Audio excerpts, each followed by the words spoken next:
Stop worrying. Not tomorrow, not when life finally works out, now.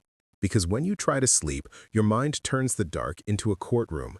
It accuses, predicts, replays, and sentences you. You lie down, but your body stays on high alert, like something is about to happen. And the cruelest part is this. Most of the time, nothing is happening, yet you still feel it. What if worrying and overthinking aren't signs of responsibility, but an addiction to control? The Stoics saw this more than 2,000 years ago. Emperors, soldiers, slaves, ordinary people facing war, sickness, loss, and chaos, yet building a calm that today feels almost impossible. In this video, you're going to learn 8 ancient Stoic habits to stop worrying and stop overthinking. This isn't pretty theory, it's daily practice. And pay close attention. Habit number 8 is the one that cuts anxiety at the root because it changes the way you live, decide, and respond. Life has always been unpredictable. In Marcus Aurelius' time, there were wars, plagues, betrayal. In our time, chaos just wears a different outfit. Bills, comparisons, unread messages, pressure, headlines, social anxiety. Most people try to control the world and lose their peace. The Stoic does the opposite, accepts reality as it is, and trains the mind to respond with strength. Marcus Aurelius wrote something that can hit like a lightning bolt. You have power over your mind, not outside events. If you truly understand that, you find strength. Not motivational strength, real strength. The kind that loosens your chest, the kind that helps you sleep, the kind that stops your nervous system from living like it's under attack. So breathe. You're not weak for worrying. You are trained to believe that overthinking is protection. Today, you're replacing that with habits. And habits rewire your brain slowly, deeply, until worry loses its throne. If this already hits home, type in the comments, I choose peace, not control. Habit 1. Rehearse the worst calmly to remove the poison from fear. Have you ever suffered over something that never even happened? Of course, we all have. The mind imagines the worst-case scenario, and the body reacts as if it's real. Racing heart, tight chest, sinking stomach, worry becomes a loop you can't pause. The Stoics had a simple, powerful tool. Premeditatio malorum, premeditation of adversity. It sounds negative, but it's the opposite. It's not about scaring yourself, it's about preparing yourself. Seneca taught that the person who anticipates hardship steals its power. Here's how it works. You take anxiety by the hand and say, come here, we're going to look at this clearly. Before a big meeting, ask, what's the worst realistic outcome? I get criticized, I stumble, I don't get, okay. And if that happens, how do I respond with dignity? What do I learn? What's the next step? The goal isn't to predict everything. The goal is to remind your brain of a forgotten truth. Even on your worst day, you still have yourself. When you calmly rehearse the obstacle, it stops feeling like a monster. You might still feel nervous, but you won't be ruled by it. Try this for 2 minutes in the morning. What challenges might show up today? Who might provoke me? What could go wrong? Then end with one sentence. I'm ready to respond with calm. You're not attracting problems, you're training stability. Habit 2. Run the control test before you feed any worry. Most suffering comes from spending energy on things that don't obey you. What people think, how someone responds, the economy, the weather, the past, the final outcome. When you try to control the uncontrollable, you build a relationship with helplessness. Epictetus gave the key to peace in one line. Some things are up to us, and some things are not. It sounds too simple until you use it like a blade, because every time anxiety appears, it's trying to drag you into the wrong bucket. The test is this. Is it within my control? If not, release it. If yes, act. That's it. Someone insults you. Do you control their mouth? No. Do you control your response, your boundaries, your posture? Yes. You don't get the message you hoped for. Do you control the other person's timing or mood? No. Do you control your focus, your day, what you do next? Yes. You don't get the result you wanted? Do you control the world's verdict? No. Do you control your effort, learning, and next attempt? Yes. When your mind starts spinning, pause and say, bucket 1 or bucket 2? If it's bucket 2, imagine dropping it like a stone into the ocean. Done. Then ask, what can I control right now? And do one small action. Action is the antidote to anxiety. Anxiety wants paralysis and prediction. The Stoic answers with clarity and movement. Type this in the comments. I control my actions, not the world. Habit 3. Limit your inputs to protect your mind. Be honest. How many times have you felt anxious because of something that wasn't even your life? A headline, a toxic post, a comparison, a loud opinion? A huge portion of your stress is imported. You didn't create it, you consumed it. The Stoics were careful about what they allowed into the mind. Seneca warned us to keep company that elevates our character. Today, that includes people and everything you consume. You can't fill your mind with noise and expect peace. Build a gate. If something makes you reactive, insecure, furious, or hopeless, that isn't information, it's poison. Keep news to a short, intentional window. Cut the endless scrolling that hijacks your attention. Unfollow what shrinks you and pay attention to the voices you hear daily, because the tone of your environment becomes the tone of your mind. Your mind is a garden. If you don't pull weeds, they grow by themselves, and worry needs fuel. When you cut the fuel, it weakens. Ask like a warrior, does this strengthen me or weaken me? If it weakens you, it doesn't deserve your time. Protect your mind like a temple. Comment, I protect my mind like a warrior. Habit 4. Practice daily reflection to train your mind like a soldier. A lot of anxiety comes from undigested thoughts, ignored emotions, unprocessed guilt, moments you never understood so you shoved them down. Night arrives and the mind collects interest. The Stoics did the opposite. They reviewed the day. Seneca described how when the world went quiet, he examined everything he had done and said, not to punish himself, to educate himself. At the end of the day, ask, where was I strong? Where was I controlled by impulse? Did I live my values? What would I do differently tomorrow?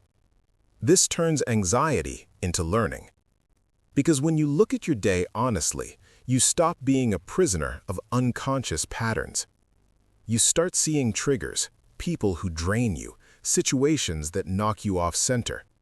And when you see a pattern, you gain choice. Do 5 minutes before bed.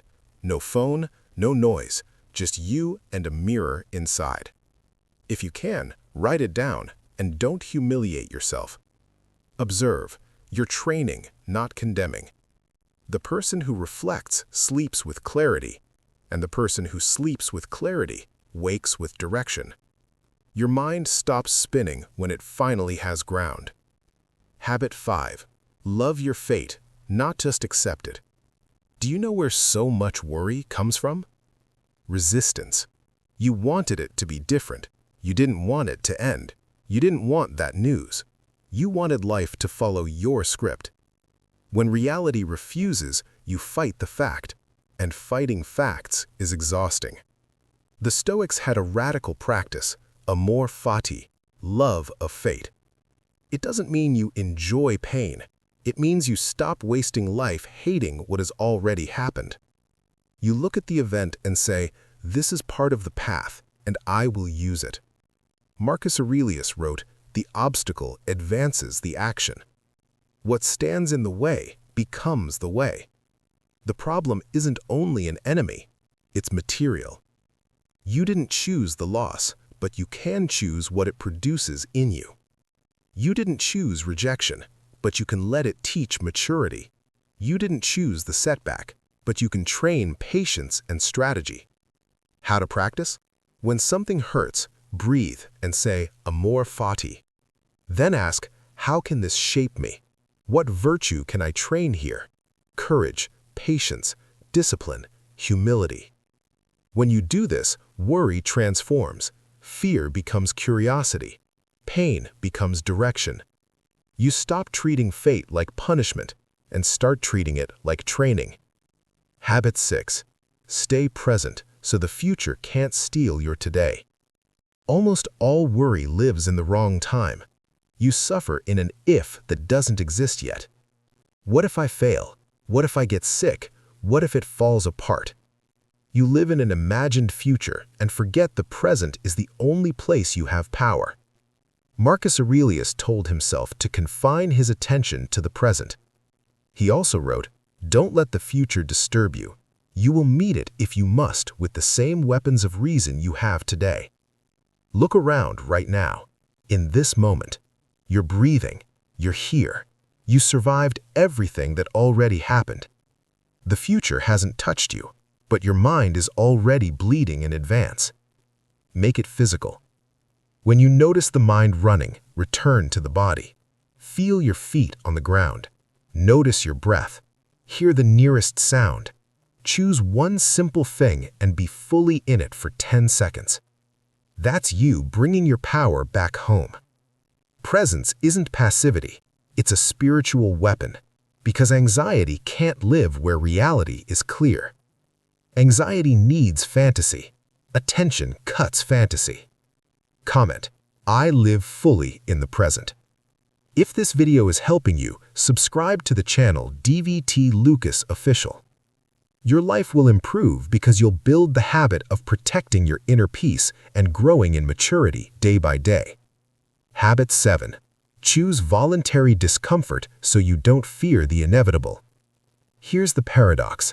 One of the best ways to stop worrying about the future is to practice discomfort now. Because when you become comfortable being uncomfortable, the future stops feeling like a threat. Seneca, even though he was wealthy, practiced voluntary hardship, simple food, rough clothing, sleeping on the floor, and he asked a question that destroys anxiety. Is this what I feared? The real problem isn't discomfort, it's your fear of discomfort. If you never train, any pain feels unbearable. But if you train small hardships, you prove I can handle it. Ways to practice without becoming extreme? A cold shower sometimes, a longer walk, waking up earlier, eating simply on certain days, saying no to an impulse, doing the hard thing first. This isn't punishment, it's forging. Every time you do it, you build identity. I don't need comfort to be okay. And that identity weakens worry, because you stop imagining the future as a monster. Storms will come, but if you've trained in the rain, you won't panic when the sky closes. Type: I get stronger through challenge. Habit 8. Align your life with virtue, not results. Here's the final strike against anxiety. Most people live chasing results, approval, status, money, control. And because none of that is guaranteed, the mind stays on high alert. Worry is the price of depending on what you don't govern. The Stoics taught something deeper. Focus on being good, not looking good. Focus on right action, not the final outcome.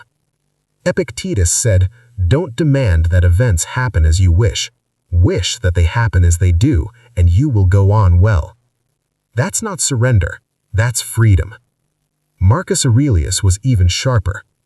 If it isn't right, don't do it. If it isn't true, don't say it.